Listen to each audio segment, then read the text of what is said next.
سورہ انفال آیت نمبر 41۔ اعوذ باللہ من الشیطان الرجیم،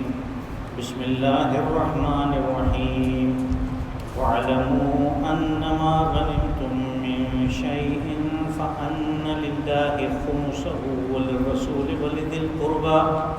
وَالْيَتَامَىٰ وَالْمَسَاكِينِ وَابْنِ السَّبِيلِ إِن كُنتُمْ آمَنتُم بِاللَّهِ وَمَا أَنزَلْنَا عَلَىٰ عَبْدِنَا يَوْمَ الْفُرْقَانِ يَوْمَ الْتَقَى الْجَمْعَانِ وَاللَّهُ عَلَىٰ كُلِّ شَيْءٍ قَدِيرٌ اذ انتم بالعدوة الدنيا وهم بالعدوة القصوى والركب اسفل منكم ولو تواعدتم لاختلفتم في الميعاد ولكن ليقضي الله امرا كان مفعولا ليهلك من هلك عن بينة ويحيى من حي عن بينة وإن الله لسميع عليم إذ يريكهم الله في منامك قليلا ولو أراكهم كثيرا لفشلتم ولتنازعتم في الأمر ولكن الله سلم إنه عليم بذات الصدور وإذ يريكموهم إذ التقيتم في أعينكم قليلا ويقللكم في أعينهم ليقضي الله أمرا كان مفعولا وإلى الله ترجع الأمور صدق الله العظيم۔ وَاعْلَمُوا أَنَّمَا غَنِمْتُم مِّن شَيْءٍ فَأَنَّ لِلَّهِ خُمُسَهُ وَلِلرَّسُولِ وَلِذِي الْقُرْبَىٰ وَالْيَتَامَىٰ وَالْمَسَاكِينِ وَابْنِ السَّبِيلِ۔ اس بات کو جان رکھو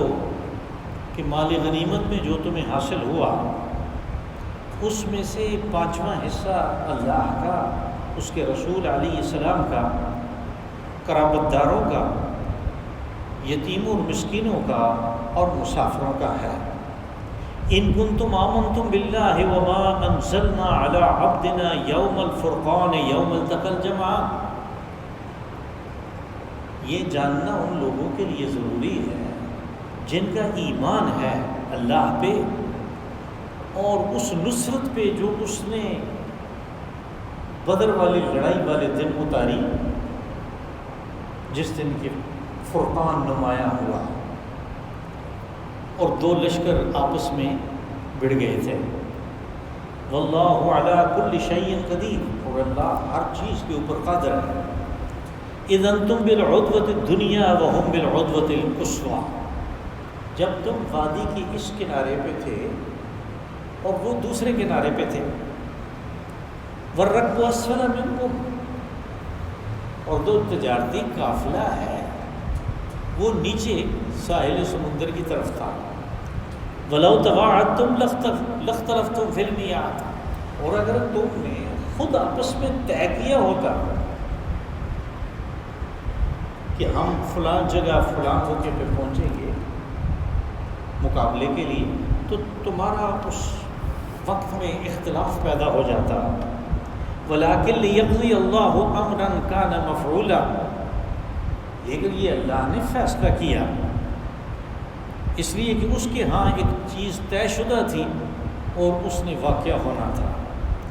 لِيَهْلِكَ مَنْ هَلَكَ عَن بَيِّنَةٍ وَيَحْيَىٰ مَنْ حَيَّ عَن بَيِّنَةٍ، اور یہ اس لیے کیا کہ جنہوں نے زندگی کی راہ اختیار کرنی ہے وہ بھی واضح برہان کے آنے کے بعد کریں، اور جنہوں نے موت کا راستہ اختیار کرنا ہے وہ بھی بالکل واضح ہو جانے کے بعد اس کو اختیار کریں، بینہ کے بعد۔ وَإِنَّ اللَّهَ لَسَمِيعٌ عَلِيمٌ، اور بے شک اللہ ہر چیز سنتا ہے اور سب جانتا ہے۔ اِذْ يُرِيكَهُمُ اللَّهُ فِي مَنَامِكَ قَلِيلًا، جب کہ اس نے آپ کو رویا میں کفار کے لشکر کو کم کر کے دکھایا۔ وَلَوْ أَرَاكَهُمْ كَثِيرًا لَفَشِلْتُمْ وَلَتَنَازَعْتُمْ فِي الْأَمْرِ، اور اگر انہیں زیادہ کر کے دکھایا ہوتا تو پھر تم بزدلی دکھا جاتے اور اختلاف کرتے لڑائی کرنے کے بارے میں، ولیکن اللہ سلم، لیکن اللہ نے بچا لیا. انہ علیم بذات الصدور، بے شک وہ اندر کی باتوں کو جاننے والا ہے. وَإِذْ يُرِيكُمُوهُمْ إِذِ الْتَقَيْتُمْ فِي أَعْيُنِكُمْ قَلِيلًا، اور جس وقت لشکر آمنے سامنے ہوئے، مٹ بھیڑ ہوئی، تو اس نے کفار کا لشکر تمہیں کم کر کے دکھایا. وَيُقَلِّلُكُمْ فِي أَعْيُنِهِمْ، اور ان کفار کی آنکھوں میں آپ کو کم کیا. لِيَقْضِيَ اللَّهُ أَمْرًا كَانَ مَفْعُولًا، تاکہ جو بات طے شدہ ہے وہ واقعہ ہو کے رہے. وَإِلَى اللَّهِ تُرْجَعُ الْأُمُورُ، اور آخری بات فیصلہ تو اللہ کی طرف ہی لوٹایا جاتا ہے. آپ کو یاد ہوگا کہ سورہ مبارکہ میں بالکل ابتدا میں مال غنیمت کے بارے میں ایک سوال تھا. یہ سورت شروع ہوئی تھی یسألونک عن الانفال، کہ آپ سے مال غنیمت کے بارے میں سوال کرتے ہیں، اور پھر اس کے بعد اس کا ایک بالکل اصولی جواب دے کے کہ قل الانفال للہ والرسول، کہ آپ انہیں اصولی طور پہ یہ بتا دیں کہ غنیمت کے جو بھی مال حاصل ہو وہ اللہ اور اس کے رسول کا ہے، یعنی اس کی انفرادی ملکیت نہیں ہے، بلکہ یہ اجتماعی ملکیت میں جائے گا. یہ اصولی جواب دے کے اس کا بات کا رخ ان لوگوں کی طرف موڑ دیا گیا کہ جنہوں نے غنیمت کے مال میں کے تصرف میں، اس کی ملکیت کے بارے میں وہ رویہ نہیں اپنایا جو مجاہدین سے مطلوب ہے. ان کی اس کمزوری کو بھانپتے ہوئے پہلے ان کی کمزوریوں کے اوپر مفصل تبصرہ کیا گیا، اور اس وقت میں نے گزارش کی تھی کہ تفصیلی جواب آئے گا. تو آج کی پہلی آیت میں اس مال کی تقسیم کا وہ تفصیلی جواب آ گیا، اور یہ جواب جو ہے یہ شروع ہوا کہاں سے؟ وَعْلَمُوا، کہا اس بات کو جان لو. اس کے اندر ایک تنبیہ ہے، یعنی جو اصول تقسیم کا بیان کیا جا رہا ہے یہ اس طرح کا نہیں ہے کہ جو دے اس کا بھی بھلا، جو نہ دے اس کا بھی بھلا، بلکہ یہ اس بادشاہ کی طرف سے ہے، اس فرما روا کی طرف سے ہے کہ جس کی فرما روائی میں پوری کائنات ہے، اور یہ واجب الاتباع ہے اور واجب الاذعان ہے. تم اپنی مرضی اب کوئی نہیں کر سکتے. وَعْلَمُوا کے اندر یہ سارے مضامین موجود ہیں. اس کے بعد کہا جو تمہیں غنیمت حاصل ہو، وہاں پہ انفال کہا تھا جو نفل کی جمع جو زائد ہوتا ہے. غنیمت وہ شے ہے کہ جو مفت میں حاصل ہو جائے. اب ہم کہتے ہیں کہ مجاہدین وہ تو اتنی مشکل ہے، جان ہتھیلی پہ رکھ کے آتے ہیں، تو پھر اگر انہیں فتح ہوتی ہے، مال حاصل ہوتا ہے، تو وہ مفت تو نہیں ہے. اصل میں یہ مفت ہے، اس لیے کہ انہوں نے اس کے لیے جنگ نہیں کی، اس کے لیے جان ہتھیلی پہ نہیں رکھی، اس کے لیے وہ انہوں نے گھر میں تیاری اور اپنے لیے ساز و سامان اور اپنا سارا وہ کچھ اور بال بچوں کو چھوڑ کے نہیں آئے، بلکہ وہ اللہ کی رضا کے لیے وہ اس مقام و مرتبہ کی تلاش میں آئے جو مجاہدین کا حصہ ہے. وہ انہیں دونوں صورتوں میں ملتا ہے، فتح ہو تو پھر بھی، شکست ہو تو پھر بھی، غازی ہو تو پھر بھی، شہید ہو تو پھر بھی. وہ مقام و مرتبہ جس کی تلاش میں مجاہد آتا ہے وہ تو اسے مل گیا، لیکن اس کے ساتھ جب فتح ہوتی ہے تو کچھ دنیا داری کے لیے وہ مال بھی اس کے ہاتھ آ جاتا ہے. اس فوج کا جس کو شکست ہوئی، جو مغلوب ہوئی، یہ بالکل ایک اضافی چیز ہے. اس کے لیے اس نے نہیں کیا جہاد، اس کے لیے لڑائی نہیں کی، چونکہ یہ اضافی ہے اس لیے یہاں اس کو غنیمت کہا، وہاں اس کو انفال کہا. غنیمت کا اگر قاموس میں ڈکشنری میں آپ مفہوم دیکھیں تو یہ ہے کہ جس کی ملکیت آپ کے حوالے ہو جائے بغیر کسی بدل کے، آپ نے اس کی کوئی قیمت ادا نہیں کی. بس جو قیمت ادا کی، جو جہاد کیا، وہ اللہ کی رضا کے لیے، اس مقام و مرتبہ کے لیے جو مجاہد کو مل گیا. یہ اضافی چیز ہے، اس لیے اس کو، اور اس کی کوئی، اس کے لیے کچھ بھی نہیں کیا گیا، اس لیے اس کو کہا کہ یہ غنیمت ہے. اب اس کی تقسیم کی بات ہوئی تو کہا کہ اس میں 5واں حصہ جو ہے خمس 20%، کہا یہ اللہ کا، اس کے رسول کا، اس کے قرابت داروں کا، یتیموں کا، مسکینوں کا اور مسافروں کا ہے۔ اللہ نے تو کہا تھا کہ میں میدان جنگ میں آتا ہوں، ملائکہ سے کہا کہ تم جاؤ ایمان والوں کو ثابت قدم کرو اور میں ان کے دلوں میں، کفار کے دلوں میں رعب ڈالوں گا۔ رسول علیہ الصلوۃ والسلام تو میدان جنگ میں موجود تھے، لیکن قرابت دار جن کی میں تفصیل بیان کروں گا کہ یہ کون لوگ ہیں، اور یتیم اور مسکین اور مسافر، یہ تو وہاں پہ موجود نہیں تھے۔ معلوم ہوا کہ غنیمت کا جو مال ہے اس میں سے 5واں حصہ 20% ان لوگوں کے لیے نکالنا ہے کہ جو جنگ میں شریک بوجود نہیں ہو سکے اور انہیں پتہ ہی نہیں کہ جنگ بھی ہونی ہے۔ رہ گیا اللہ اور اس کے رسول کا۔ اللہ تو غنی ہے، الغنی جل جلالہ، اس کو کسی کے مال کی ضرورت نہیں۔ جو اللہ کا مال ہوتا ہے وہ اصل میں اعلاء کلمت اللہ کے لیے، اللہ کے کلمہ کی بلندی کے لیے خرچ ہوتا ہے، اور اس کلمہ کی بلندی کے راستے میں اگر کوئی رکاوٹ ڈالتا ہے تو اس رکاوٹ کو دور کرنے کے لیے وہ مال خرچ ہوتا ہے۔ اللہ کو مال کی ضرورت نہیں۔ رسول علیہ الصلوۃ والسلام کی دنیا داری کی ساری ضرورتوں کا ذمہ اللہ نے اپنے لیے لیا ہوا ہے کہ یہ میں کروں گا، بس آپ کو بھی مال کی ضرورت نہیں ہے، اور نہ کبھی آپ نے اس طرف دیکھا ہے۔ اب آگے قرابت دار، یہ قرابت دار وہ ہیں کہ جو خاندان میں لوگ ہوتے ہیں جو اپنے آپ کو سپورٹ نہیں کر سکتے، اور ان میں سے کچھ ایسے بھی ہوتے ہیں کہ جو قانونی طور پہ جن کی نگہداشت،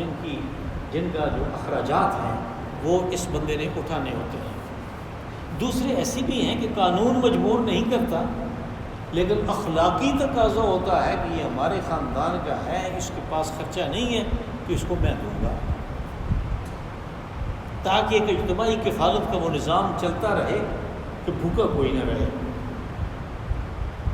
بس کہا کہ جو رسول علیہ الصلوۃ والسلام کے قرابت دار ہیں ان دونوں قسموں میں سے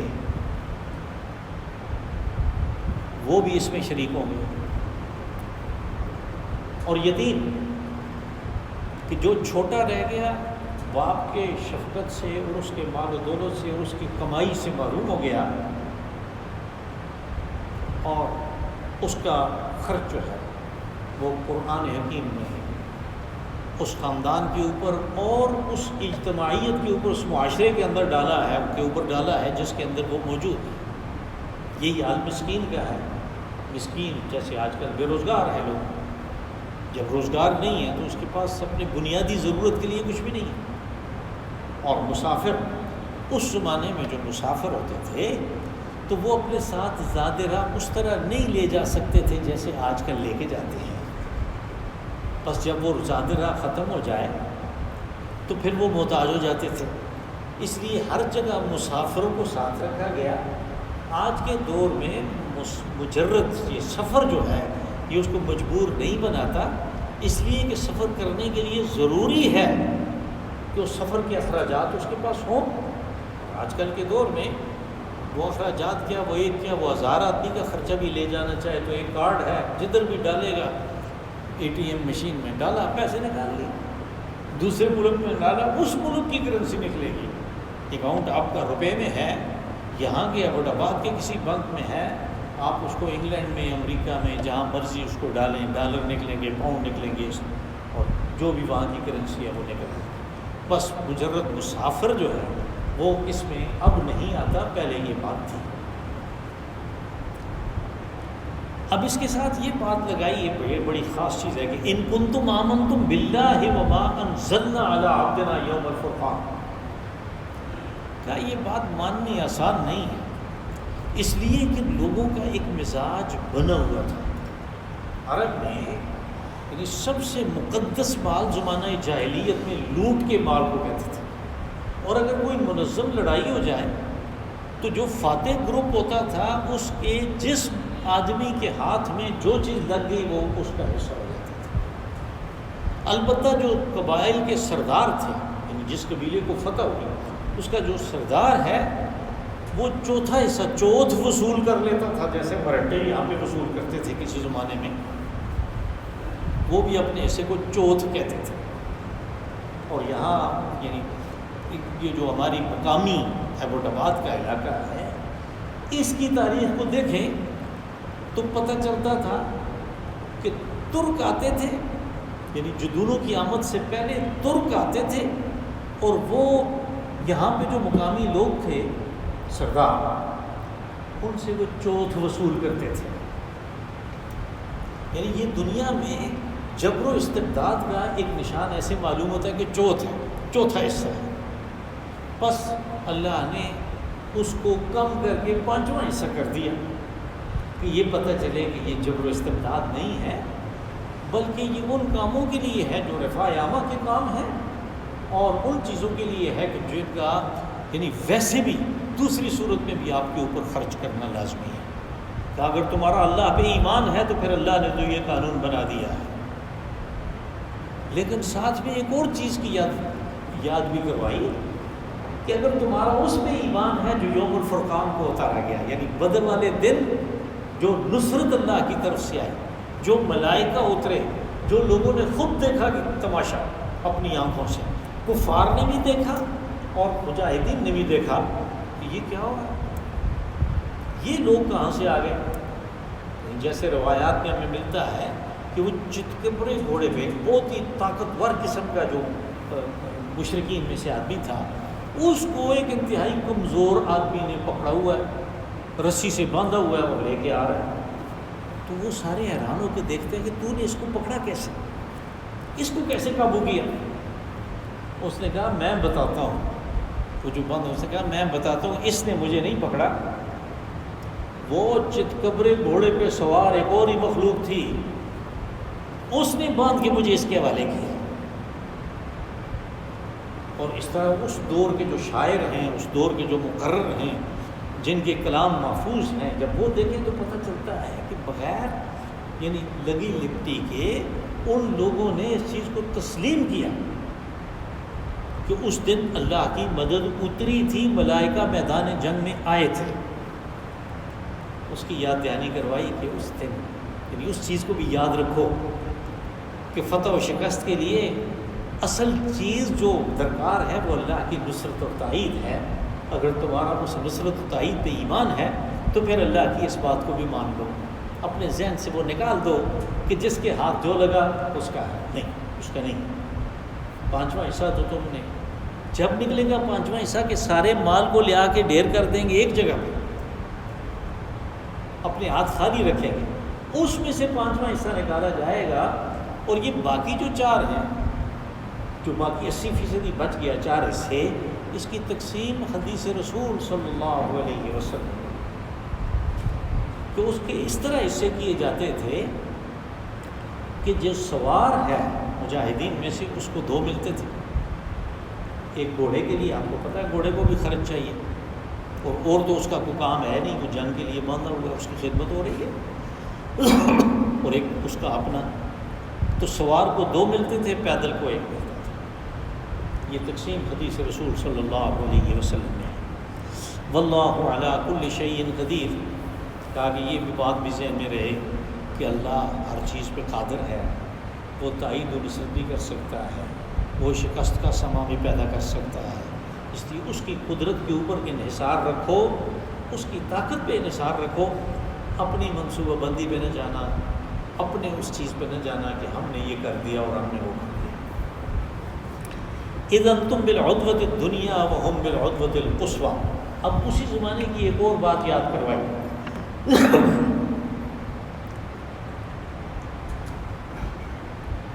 کہا کہ اس وقت 3 باتیں تھیں. ایک طرف مدینہ سے شمال سے رسول اللہ صلی اللہ علیہ وسلم مجاہدین کو لے کے آ رہے ہیں، دوسری طرف سے اس تجارتی قافلے کی حفاظت کے لیے ابو جہل جنوب سے مکہ سے نکلا ہے، 1000 کا لشکر لے گئے، اصل میں تو 1300 تھے جیسے میں نے گزارش کی، لیکن بنو زورا کا جو سردار تھا اخنس بن شریح، وہ راستے میں اپنے 300 آدمیوں کو لے کے واپس چلا گیا۔ اس نے کہا کہ جب ابو سفیان قافلہ لے کے آ گیا اور تم اس لیے نکلے تھے، اب آگے کس لیے جاتے ہو؟ ہم نہیں جاتے۔ تو باقی وہ 1000 بچ گئے جو قریش تھے، یہ اس طرف سے آ رہے ہیں اور مجاہدین اس طرف سے آ رہے ہیں، اور جو قافلہ ہے وَالرَّكْبُ أَسْفَلَ مِنْكُمْ، تجارتی قافلہ جو ہے ابو سفیان نے راستہ تبدیل کر دیا اور وہ اس مقام پہ پہنچنے سے پہلے سمندر کی طرف ہو گیا۔ اسفل نیچے کو کہتے ہیں، اور آپ کو پتہ ہے سطح سمندر جو ہے وہ سب سے نیچی جگہ ہوتی ہے، باقی زمین ساری اوپر ہوتی ہے، تو اس لیے اس کو اسفل کہا کہ وہ سطح سمندر کی طرف، یعنی سمندر کی طرف وہ، اگر آپ نے وہ نقشہ دیکھا ہوا ہو تفصیل سے تو بدر سے تھوڑا ہی آگے وہ سمندر کا حصہ شروع ہو جاتا ہے اس پرانے روڈ کے اوپر، لیکن وہ بدر سے پہلے سمندر کی طرف چلا گیا اس چیز سے بچنے کے لیے کہ ہمارا جو سامان ہے وہ کسی کی زد میں نہ آ جائے۔ کہا یہ انتظام، اب اللہ پاک فرما رہے ہیں کہ یہ انتظام میں نے کیا کہ تم کو یہاں سے لے آیا، اس کو یہاں سے لے آیا، اور دونوں ایک دوسرے کے سامنے لا کھڑے کیے۔ عدوۃ الدنیا یعنی قریب کی وادی کے اس سرے پہ تھے، عدوۃ القصویٰ وادی کے اس سرے پہ تھے۔ اب یہی وہ مقام ہے جہاں پہ لڑائی ہونی ہے، تو دونوں کو اس طرح پہنچا دینا، یہ اللہ نے کہا یہ میرا کام، یہ میں نے کیا ہے۔ وَلَوْ تَوَاعَدتُّمْ لَاخْتَلَفْتُمْ فِي الْمِيعَادِ، کہا اگر تم مکہ والوں کے ساتھ کوئی معاہدہ کر کے کہ فلاں وقت فلاں جگہ پہ لڑائی کریں گے، اس عہد و پیمان کے تحت اگر تم آتے تو اختلاف ہو جاتا، اور یہ ہوا بھی، یعنی یہ ایک دفعہ ہوا بھی کہ ابو سفیان یہ کہہ کے گیا تھا احد میں کہ میں اگلے سال پھر آؤں گا، اور رسول اللہ صلی اللہ علیہ وسلم 3 شوال کو احد کے میدان میں چلے گئے آدمیوں کو لے کر، وہ نہیں آیا۔ یا اس سے پہلے، اس واقعہ سے پہلے یہ چیز اللہ نے بیان کر دی کہ اگر تم آپس میں یہ طے کرتے کہ ہم نے لڑائی کرنی ہے، تو لڑائی کرنی کوئی آسان کام نہیں ہے، پھر تمہارے درمیان اختلاف پیدا ہو جاتا، لیکن ہم نے لڑائی کے لیے کیوں سب چیزوں کو پکا کیا؟ وَلَٰكِن لِيَقْضِيَ اللَّهُ أَمْرًا كَانَ مَفْعُولًا، کہا یہ ہم نے سب اس لیے کیا کہ جو بات طے شدہ ہے اس کے بارے میں فیصلہ ہو ہی جائے۔ طے شدہ بات یہ تھی کہ کفار نے خود کہا کہ جس کو شکست ہوگی وہ باطل پہ ہوگا، اور جس کو فتح حاصل ہوگی وہ حق پہ ہوگا۔ اب ان کی قول کے مطابق حق کو نمایاں کرنا اور باطل کو ظاہر کرنا کہ یہ باطل ہے، یہ بہت ضروری ہو گیا، اس لیے اللہ نے یہ انتظام کیا کہ حق اور باطل بالکل نمایاں ہو کے سامنے آ جائے۔ لِيَقْضِيَ اللَّهُ أَمْرًا كَانَ مَفْعُولًا، کہ جس بات کا طے شدہ تھا جو اس کے مطابق فیصلہ ہو گیا۔ لِيَهْلِكَ مَنْ هَلَكَ عَنْ بَيِّنَةٍ وَيَحْيَىٰ مَنْ حَيَّ عَنْ بَيِّنَةٍ، بینہ کہتے ہیں کسی دلیل کو، کسی واضح بات کو، کہا تاکہ یہ فیصلہ ہو جائے حق اور باطل کے درمیان، تاکہ جس نے بعد میں زندگی کا راستہ اختیار کرنا ہے وہ بھی بینہ کے اوپر اختیار کرے، اس کو پتہ ہو کہ یہ میں اس راستے پہ چلا ہوں، یہ ٹھیک راستہ ہے، یہ حق ہے۔ اس لیے کہ تاریخ نے ثابت کیا اس کو کہ ایمان والے اللہ کے رسول صلی اللہ علیہ وسلم حق پہ تھے اور ابو جہل باطل پہ تھے، اور جس نے ہلاکت کا راستہ اختیار کرنا ہے وہ بھی ایک دلیل، واضح دلیل کے بعد اختیار کرے، یعنی کوئی ابہام نہ رہے، کوئی اشکال نہ رہے، کوئی ایسی چیز نہ رہے تردد کی کہ پتہ نہیں یہ ٹھیک ہے کہ وہ ٹھیک ہے۔ اس فیصلے کے بعد سارا بالکل واضح ہو گیا کہ حق پہ کون ہے اور باطل پہ کون ہے۔ وَإِنَّ اللَّهَ لَسَمِيعٌ عَلِيمٌ، یہ اللہ نے اپنی دو صفات کا حوالہ دیا ان ساری چیزوں کے ساتھ کہ وہ ہر چیز سنتا ہے، یعنی کس نے کس سے کیا سرگوشی کی اور وہ کیا کرنا چاہتا تھا اور اس کے ساتھ کیا معاملہ ہوا، یہ سب کچھ اللہ سن رہا ہے اور وہ جانتا ہے کہ اس کا ان کی چالوں کا توڑ کیا کرنا ہے۔ بس اس کا یہ جاننا اور اس کا یہ سننا جو ہے یہ ایک بہت بڑی چیز ہے کہ جب وہ تائید اور نصرت پہ آ جائے، اتنا جاننے والا اور اتنا سننے والا جب وہ تائید پہ آ جائے، کسی کی حمایت پہ اتر آئے تو اس کو کون شکست دے سکتا ہے؟ اذ یریکہم اللہ فی منامک قلیلا، منام خواب کو کہتے ہیں، اور اس میں واحد کا صیغہ استعمال ہوا۔ رسول اللہ صلی اللہ علیہ وسلم سے خطاب ہوا کہ جب آپ کو خواب میں، جب آپ کو رؤیا میں وہ تھوڑے کر کے دکھائے گئے۔ یہاں پہ ایک بڑا دلچسپ سوال بھی پیدا ہوتا ہے اگر آپ غور کریں تو، کہ انبیاء اور رسولوں کی خواب وحی کا حصہ ہے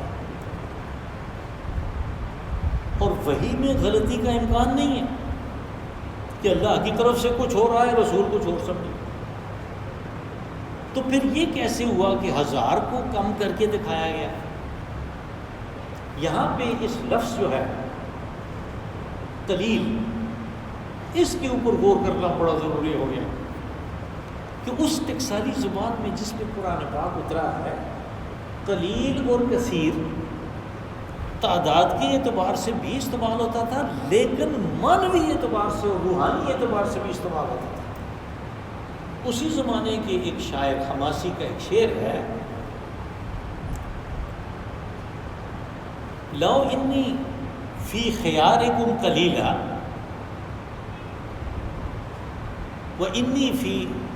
لو انی فی شرارکم قلیلا انی فی خیارکم کثیرا۔ وہ شاعر کہتا ہے کہ اگر میں تمہارے جو بدمعاش قسم کے شریر قسم کی لوگ ہیں ان کی نظروں میں میری وقت نہیں ہے، میں کو کم ہوں، میں کو کم چیز ہوں، کوئی بات نہیں، جو تمہارے اشراف ہیں، جو تمہارے اخیار ہیں، ان کی نگاہوں میں تو میری بڑی شان ہے، میری بڑی عزت ہے، میرا بڑا وزن ہے۔ میں نے دیکھا قلیل اور کثیر یہاں پہ اس شاعر نے استعمال کیا۔ یہاں پہ بھی رسول اللہ صلی اللہ علیہ وسلم کو ان کی معنوی حیثیت دکھائی گئی خواب میں، رویا میں، اس لیے کہ وہ ہیں تو بڑی زریں پہنے ہوئے، بڑے وزن والے، بڑے پہلوان قسم کے لوگ، عتبہ اور عتیبہ اور شیبہ، یہ ان کے بارے میں یہ کہا جاتا تھا کہ ایک ایک آدمی جب وہ مسلح ہو کے نکلے تو 100 لوگوں پہ وہ بھاری ہے، پہلوان قسم کے لوگ تھے، لیکن معنوی اعتبار سے ان کی کوئی حیثیت نہیں تھی۔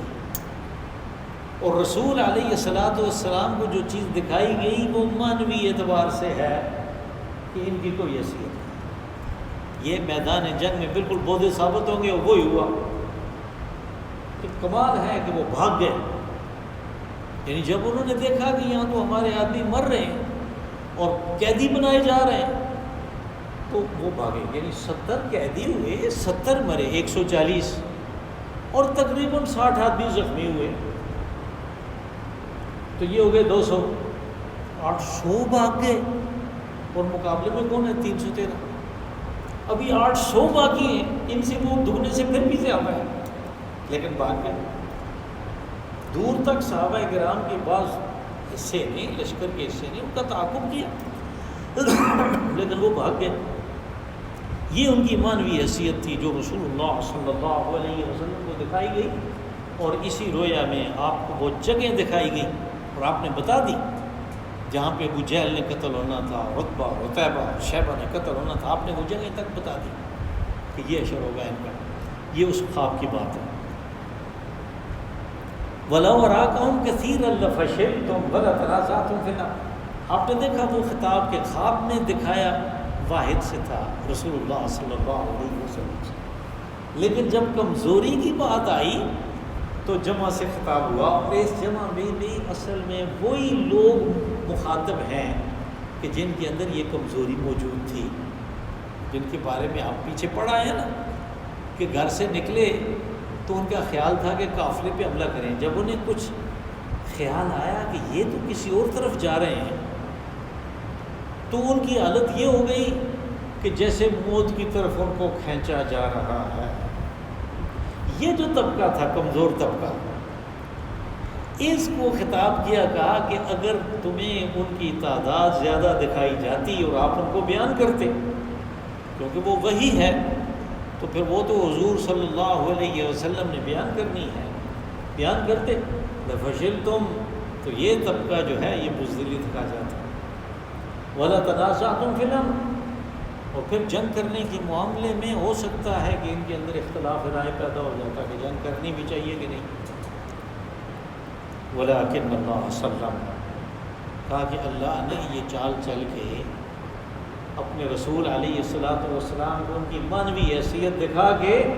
ان کو بچا لیا، کہ جو اگر رسول علیہ السلام کو میدان جنگ میں چھوڑ کے چلے جاتے تو ان کا کیا انجام ہونا تھا. لیکن اللہ سلم، اللہ نے ان کو بچا لیا. انہ علیم بذات الصدور، اس لیے کہ وہ سینوں کے بھید جانتا ہے، یعنی اس کو پتہ ہے کہ ان میں کیسے کیسے لوگ ہیں اور انہوں نے کیسے زبردست مجاہد بعد میں بن کے تیار ہونا ہے. یہ ان کی ابھی پوری تربیت نہیں ہوئی. وَإِذْ يُرِيكُمُوهُمْ إِذِ الْتَقَيْتُمْ فِي أَعْيُنِكُمْ قَلِيلًا، یعنی اِذِ الْتَقَيْتُمْ، جس وقت بھیڑ ہو گئی، جس وقت لشکر آمنے سامنے آ گئے، تو پھر ہم نے دکھایا ہے کہ وہ تو تھوڑے سے، یعنی اس جنگ کو جو بالکل سامنے آ گئی ہے، لشکر آمنے سامنے آ گئے، تو صحابہ کرام کی نگاہوں میں ان کو کم کر کے دکھایا گیا تاکہ بے خطر ہو کے یہ ٹکر جائیں. وَيُقَلِّلُكُمْ فِي أَعْيُنِهِمْ، اور کفار کی نگاہ میں ان کو تھوڑا کر کے دکھایا تاکہ وہ بھی خوف زدہ نہ ہوں، آ جائیں اس اصل واقعہ کی طرف جو اللہ نے جس کا فیصلہ کر رکھا ہے. لِيَقْضِيَ اللَّهُ أَمْرًا كَانَ مَفْعُولًا، تاکہ وہ ہو جائے جس کا اللہ نے فیصلہ کر رکھا ہے، یعنی وہ جنگ ہو جائے اور حق جو ہے اس کا احقاق، اس کا حق ہونا سامنے آ جائے، اور باطل کا جو ابطال ہے، جو اس کا باطل ہونا ہے وہ سامنے ہو کے آ جائے. یہ اللہ کا فیصلہ تھا. اس کے مطابق تو کہا کہ جب لشکر آمنے سامنے آئے تو ہم نے ان دونوں کو ایک دوسرے کی نگاہوں میں کم کر کے دکھایا. وَإِلَى اللَّهِ تُرْجَعُ الْأُمُورُ، کہا کہ اصل جو سررشتہ ہے فیصلے کا، جو اصل بات ہے کہ فیصلہ اللہ کے ہاتھ میں ہے، کسی دوسرے کے ہاتھ میں نہیں ہے. اس لیے تم اپنی سی کوشش کرو اور اللہ پہ توکل کرو. اللہم صلی وسلم وبارک وانعم علی عبدک ورسولک ونبیک محمد صاحب المقام المحمود والحوض المورود وعلی آلہ واصحابہ